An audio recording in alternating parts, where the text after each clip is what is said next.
Kalau kemarin gue bilang apa yang lu lihat di TV itu jangan lu telan mentah-mentah. Kenapa gue bilang gitu? Kenapa nggak gue bilang jangan percaya apa yang lu lihat di TV? Menurut lu dari semua artis yang tadi yang lu sebutin banyak yang baik itu, yang paling baik selama lu kerja 3 tahun di TV, artis siapa?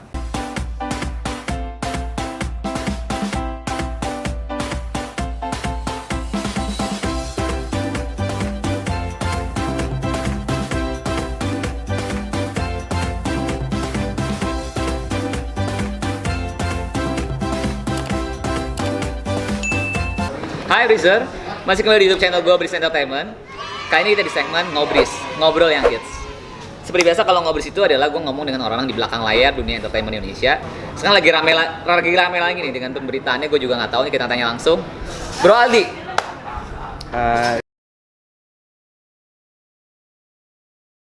Bisa. Apa kabar, Bro? Alhamdulillah baik. Ya, jadi Bro Aldi ini adalah sekarang kerja menjadi floor director di Betul. salah satu TV swasta ya. Iya betul. Oke, ini Bro, jadi banyak banget yang DM ke gue karena kan Waduh. konten gue ini kan orang di belakang layar dunia entertainment Indonesia. Yes. Jadi katanya, bro, tuh ada tuh lagi rame sekarang, coba lu tanya langsung sama orangnya. Emang bener di dunia belakang layar seperti itu gitu Yeah. kan. Jadi gue pikir, ya udah deh, gue kontak lu, gue bilang gue buat lebih mau sharing nih sama lu, karena jadi kan karena gue pernah lama kerja di TV, salah satu TV juga. Waktu itu gue sebagai talent koordinator, kurang lebih hampir 6 tahun. Dan lu di TV udah berapa lama ya? 3 tahun. Setengahnya dari dulu lah. Oh, 3 tahun.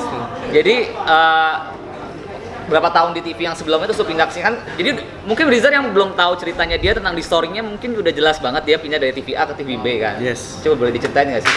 Jadi, job desk kerja lu? Job desk gue waktu jadi kreatif ya.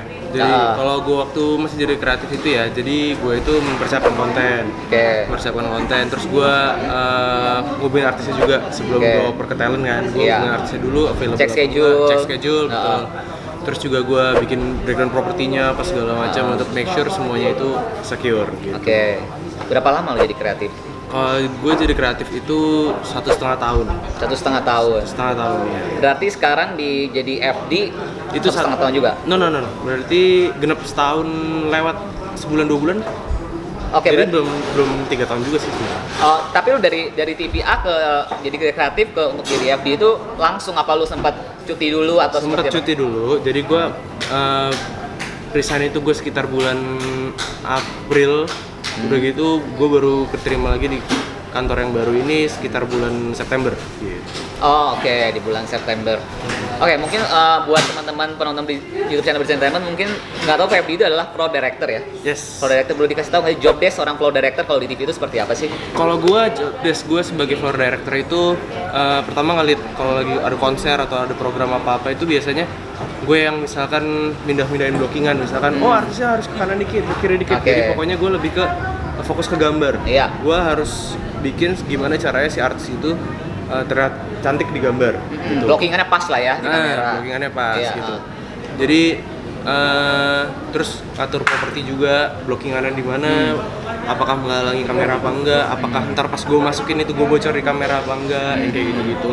Terus yang paling sering gue lakukan itu biasanya gue ada di traffic buat manggil artis-artis itu buat ayo kita standby atau ayo kita reading dulu atau apa gitu, itu tugas gue sebagai FD gitu. Oke, jadi yang kayak jemput dari ruang artis Yes, atau betul. yang tapi dari menjadi kreatif sama floor director lu lebih suka yang mana? Kalau lebih suka sih, gue suka dua-duanya ya.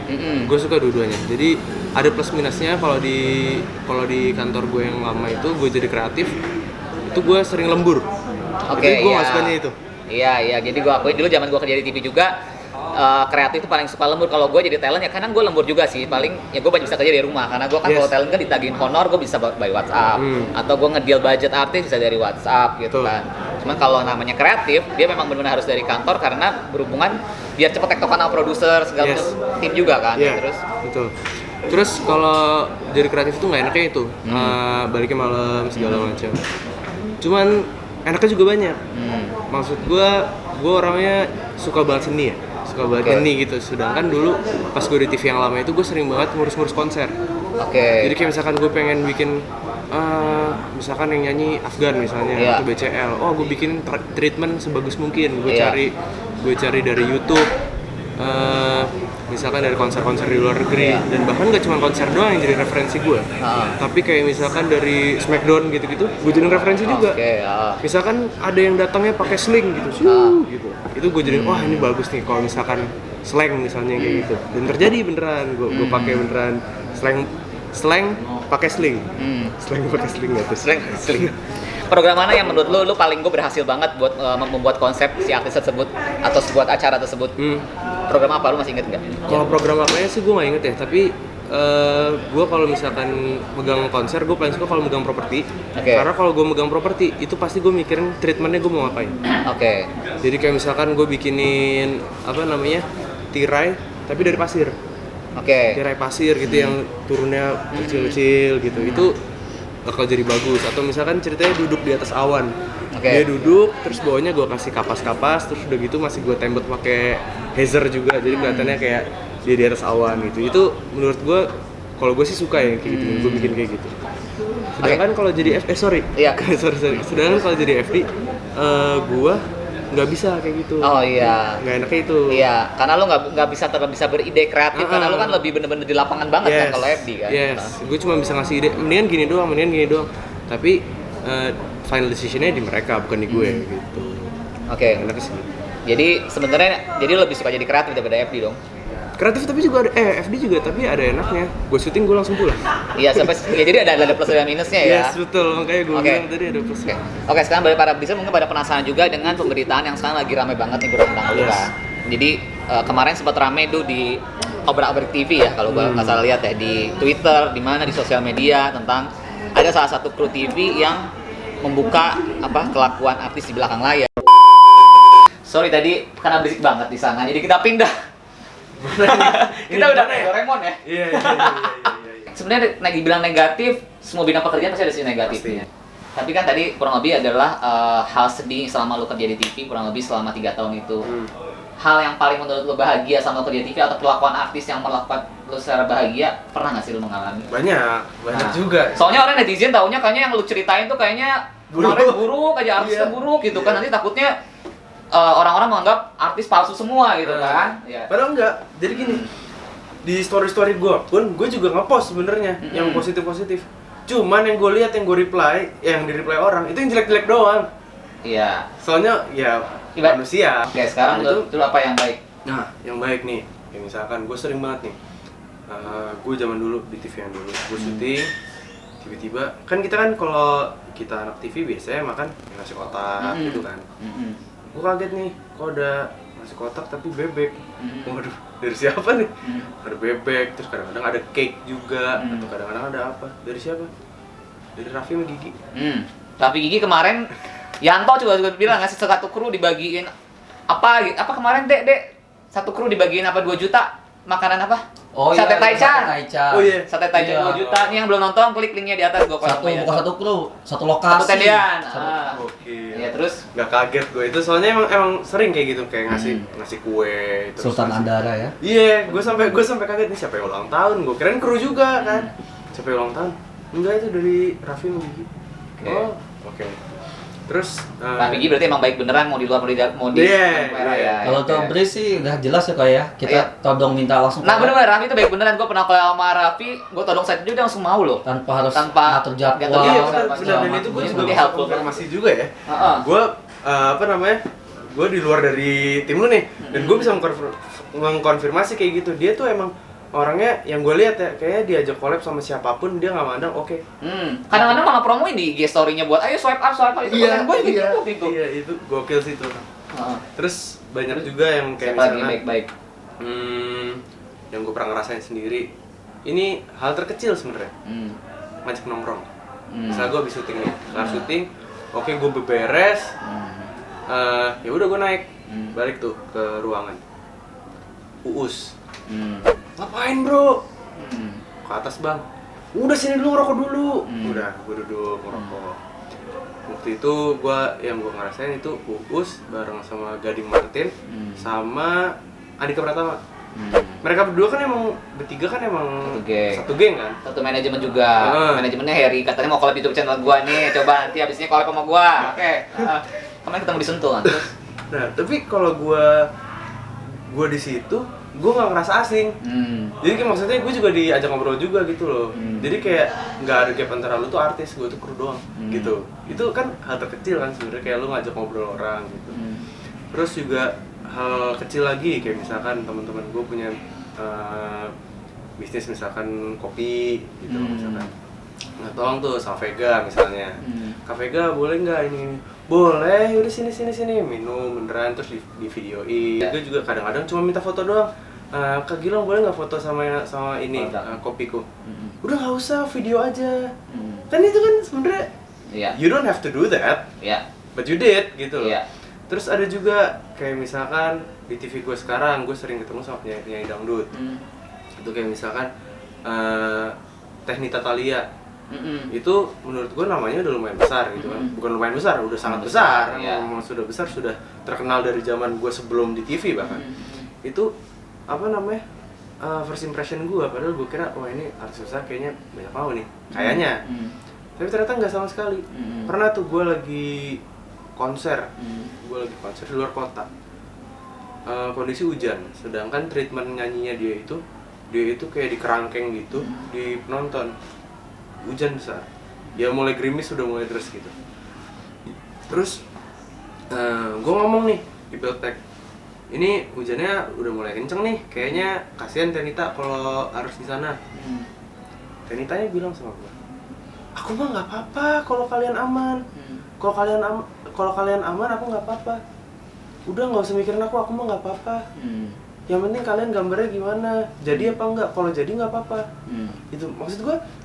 Wow, gitu loh kayak lu tuh sebenarnya lu tuh punya hak buat lu ngomong kayak enggak, gua gak mau hujan, ntar gua sakit. Bisa banget, cuman dia kayak kalau lu emang mau ya udah nggak apa-apa, gue sih profesional aja gitu. Itu gue kayak gokil nih orang. Terus gue bilang sama Beltek gue, ini Technitanya mau tapi mau aja dia mah. Oh tapi jangan deh, kayaknya kasihan Technitanya ntar sakit, secara gambar juga jelek kan, ada air gitu. Terus apa lagi ya? Ada yang ngajakin main futsal bareng. Terus apa namanya? Melakukan hal-hal yang sebenarnya nggak perlu lakuin. Itu kan menurut gue baik banget. Kayak misalkan Danang nih, Danang pedangdut. Dia itu kan apa namanya? Jebolan talent search sekarang. Jebolan talent search. Terus dia sekarang jadi juri di talent search lain. Dan dia itu apa ya? Dia tuh juri posisinya. Tapi kalau misalkan lagi kombrek, dia tuh nyamperin tuh pesertanya. Nanti kamu nyanyi gini. Coba kamu dangak nih, kamu pakai suara dari sini. Jangan pakai suara perut, coba. Kamu nyanyi coba. Diajarin. Padahal dia bukan apa ya? Bukan coachnya gitu loh. Bukan coach, dia tuh apa juri. Dia kamu nyanyi gini. Enggak, kalau yang tadi soalnya agak kurang. Mendingan kamu nyanyi gini aja. Tapi netizen menjudge Danang katanya angku, sombong, segala macam itu. Ternyata nggak seperti itu kan aslinya. Sama sekali enggak. Dan itu sebenarnya sangat-sangat jarang dilakukan sama orang. Dia juri kayak lagi kombrek, dia nyamperin. Nanti kamu begini ya, nanti kamu begini. Terus misalkan gue udah mau penjurian nih, udah mau ada yang dipulangin gitu kan. Kombrek terakhir, dia nyamperin. Guys, boleh ngumpul dulu nggak? Ini Kak Danang mau nyampein ke kalian, apapun yang terjadi kalian harus tetap semangat. Kalau kalian ke eliminasi, yakin sama Allah, yakin kata-kata Kak Danang kalau kalian pasti akan menemukan apa namanya kesempatan yang lebih hebat lagi. Kayak gitu-gitu. Maksud gua, ya itu sebenarnya lu bener-bener nggak harus sih untuk melakukan hal itu. Cuman karena bukan job desk lu, bukan coach. Gue salut. Gue salut kayak lu tuh artis loh. Ini salah satu kelakuan public figure yang tidak terekspos. Nggak terekspos. Dan sebenarnya mah dalam tanda kutip kalau dia mau caper, dia bisa aja kayak kamera dong ikutin gue mau iniin dia. Bisa dong. Betul. Berarti dengan dia yang seolah-olah di TV dia angkuh segala macam itu emang gimmick semata. Iya, gimmick emang bercandaannya gitu, emang gayanya yang bercanda, ngata-ngatain atau bercanda gitu. Ya udah, tapi aslinya adalah ketika kamera mati, apa yang lo lakuin itu kan orang asli gitu. Menurut lo dari semua artis yang tadi yang lo sebutin banyak yang baik itu, yang paling baik selama lo kerja 3 tahun di TV, artis siapa? Kalau ini boleh sebut nama dong. Boleh. Oke. Yang paling baik menurut pandangan seorang Bro Aldi. Gue beberapa kali sama artis tuh selalu ya ada warnanya masing-masing. Betul. Dan kalau dibilang paling baik yang mana, gue nggak bisa jawab sebut A, sebut B gitu, gue nggak bisa. Yang jelas banyak artis yang baik. Kalau kemarin gue bilang apa yang lo lihat di TV itu jangan lo telan mentah-mentah. Kenapa gue bilang gitu? Kenapa nggak gue bilang jangan percaya apa yang lo lihat di TV? Gue nggak pernah ngomong gitu. Kenapa? Karena di TV masih banyak yang bener juga. Iya. Masih banyak yang memang karakternya itu memang baik gitu Betul. loh. Memang ngasih itu buat ngasih, bukan ngasih untuk kepentingan lu di kamera doang. Betul. Dan itu untuk orang-orang yang bener-bener melakukan itu, untuk orang-orang yang memang you do it for others, kepentingan orang lain juga, nggak cuma kepentingan lu dan konten lu doang. Gue salut. Siapa menurut lu yang paling baik menurut Siapa lu? ya? Dari beberapa nama tadi yang baik-baik tadi. Dinilai dari apa ya? Dinilai dari apa ya? Gue juga nggak bisa nilai dari apa ya. Nah kita sama Raffi. Gigi sama Raffi. Luar biasa. Karena gue sering juga kayak misalkan Kak Gigi mau minta tolong dong, temen aku istrinya hamil, boleh minta video nggak? Tapi gue kasihan, gue ngeliat sendiri mukanya lagi capek. Iya. Gue tahu banget jadwalnya iya. padat.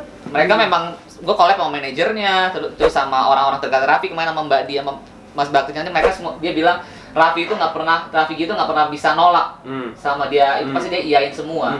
Makanya kadang kata Priyo juga, lu collab sama gue, dia bilang makanya kadang jadwal sehari itu bisa 8 atau berapa jadwal tuh karena semua diain sama dia. Iya, betul. Itu gue ngeliat waktu itu gue lagi build-in, cuman sama Gigi sendiri. Gue ngeliat mukanya capek gitu kan, cuman gue juga udah janji sama temen gue pengen bikin video. Gue gak enak juga nih. Cuman gue, ya udah deh gue tanya, Kak Gigi, punten boleh nggak gini-gini? Udah boleh, tapi mukanya capek gitu, gue kasihan gitu. Iya, kita yang enak sendiri ya. Iya. Gak jadi deh, tapi udah begini. Kan malah kentang ya. Iya. Ya udah gitu. Luar biasa. Kali ini kita dapat pembelajaran, bukan pelajaran sudah dapat cerita baru dari kehidupan di belakang layar dunia entertainment Indonesia dari Bro Aldi ini yang sekarang menjadi floor director TV, yang sebelum menjadi kreatif TV juga. Apa kejadian apa saja yang terjadi di belakang layar dunia entertainment Indonesia selain sisi baik yang mungkin atau konten gue sebelumnya, ternyata ada sisi buruknya juga yang pernah dialami salah satu orang di belakang layar kita ini. Kalau dari semua cerita tadi yang gue tangkap ya dari Bro Aldi itu, gue menyimpulkan sebenarnya antara artis dan kru dan asisten semuanya harus saling menghargai. Karena tanpa adanya kru, tanpa adanya asisten, artis nothing. Kita juga kru tanpa ada artis, tanpa ada asisten juga nothing. Program nggak bisa dapat program yang rating atau performa yang bagus. Jadi intinya sebenarnya antara satu dengan yang lain tuh harus saling menghargai, bener nggak sih? Terima kasih banyak buat waktunya. Ini semua tamu-tamu di YouTube tandanya udah mampir di konten kita, ada bantal pensil. Tadi udah mampir di YouTube channelnya Best Entertainment. Biar lu pakai buat nulis. jadi kan kalau setiap FD kan ada segmen satu, break terus gitu kan. Lu buat tanda tangan kontrak lu pakai ini juga. Iya. Oke. Thank you so much buat waktunya. Thank you, brother. Semoga lu sehat selalu juga. Semuanya jangan lupa untuk subscribe, like, komen, dan share konten kita kali ini. Kalau menurut kalian adalah konten yang perlu dibagikan buat teman-teman semua supaya ya bisa, ini ada salah satu cerita yang mungkin bisa dibagikan ya buat semua orang. Dan kalian bisa komen di bawah besok kira-kira mau tokoh di belakang layar siapa lagi yang kalian mau dengar ceritanya. Gue diajak di YouTube channel Best Entertainment atau konten orang-orang inspiratif buat berinspirasi. Bye bye.